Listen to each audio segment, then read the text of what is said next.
Hi guys, welcome to my vlog. Meron kaming nadaanan ditong tindahan ng mga prutas.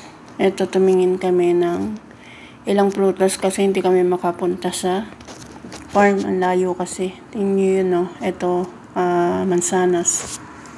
Puro organic siya. Ito, okra. Bumili din ako.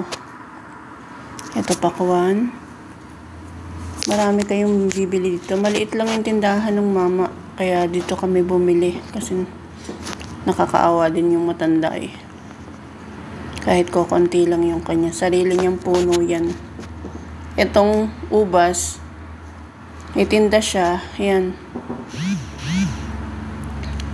Ito may mangga. Itong mangga ata, angkat ata niya to eh. Ayan. Kasi may tag siya. Binili din, kinuha siguro niya yan sa ano. Ito ay fitch. Malalaki siya, oh. Ayan. Ito, alam niyo ba to? Ito yung tin dito sa Arabic, pero pigs ang tawag sa kanya sa English. Pinapatuyo nila, oh. Ayan. Para gawing minatamis, yung parang jam. Ayan, madami siyang nilagay dito, nakabilad, oh. Mga dry na siya. Gagawin daw nilang jam. Ayan, oh. Mabait yung mama ditong nagtitinda. Ayan.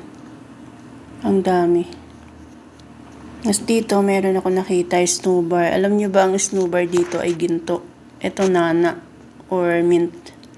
Ito burgol na malalaki.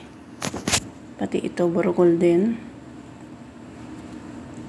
Ayan, maliit lang yung tindahan ng mama, pero ayan, marami din siyang mga nakadisplay. Ayan, olive oil. At alam niyo ba, may tinda siyang grapes, ubas. Ayan, meron siya sa napuno, mismo dun sa may tindahan niya.